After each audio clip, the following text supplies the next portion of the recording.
Timeline, 5000 ans d'histoire, Richard Fremder. Alors, si vous voulez, on assiste à un véritable duel entre Dieu, par l'intermédiaire de Moïse et d'Aaron, et les magiciens égyptiens. Mais cette accumulation de prodiges, là encore, interpelle les historiens. Pourquoi une telle insistance sur les miracles qui représentent une grande partie quand même du récit de l'Exode ? Sidney Aufrère donne l'explication de cette accumulation de prodiges. Je cite. La magie occupe une très grande place dans la pensée égyptienne. C'est un peuple qui croit dans les forces de la nature et qui croit que le magicien est capable de les maîtriser. C'est intéressant ça. Qui croit que le magicien est capable de maîtriser les forces de la nature. Qui croit que l'homme est capable de maîtriser les forces de la nature. Regardez ça dans un coin de votre tête quand même.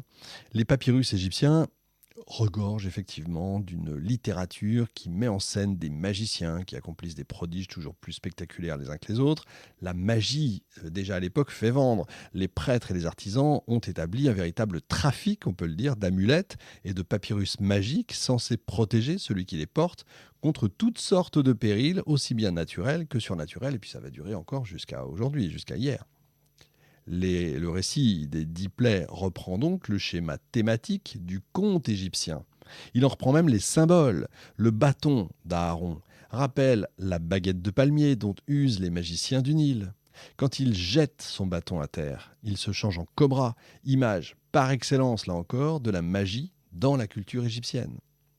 L'image de l'eau sanglante est déjà familière à la tradition égyptienne. On a un texte bien connu des lettrés, on va dire, le livre de la vache céleste. Le soleil vieillissant, Ré-Atum, décline. Les hommes se révoltent contre lui. Et pour réprimer cette rébellion, Ré envoie la terrible déesse Sekhmet à forme de lionne qui répand partout le sang où elle passe. Pris de remords, Ré décide d'arrêter le carnage. Il envoie ses fidèles lieutenants piéger la terrible déesse qui mélange l'hématite rouge et un produit soporifique dans 7000 jarres de bière qu'ils répandent dans les champs. La déesse se met à laper le liquide aux allures de sang. Elle sombre dans un profond sommeil. On retrouve, si vous voulez, l'image des eaux changées en sang dans le mythe d'Horus et d'Edfou, quand un massacre d'hippopotames fait rougeoyer le Nil. Vous voyez, tout ça n'est pas nouveau. Dans l'imaginaire égyptien, les grenouilles symbolisent la multitude.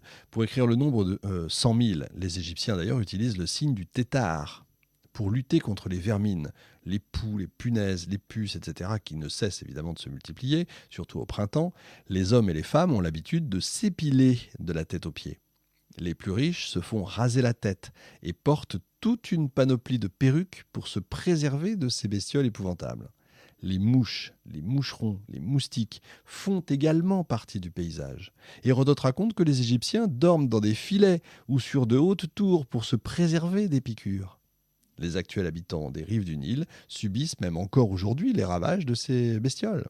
Voilà, la suite de cet épisode est réservée aux abonnés premium. Pour vous abonner, c'est très simple, rendez-vous sur historicast.fr ou encore plus simple, vous cliquez sur le lien qui est dans la description juste en dessous et laissez-vous guider. À tout de suite.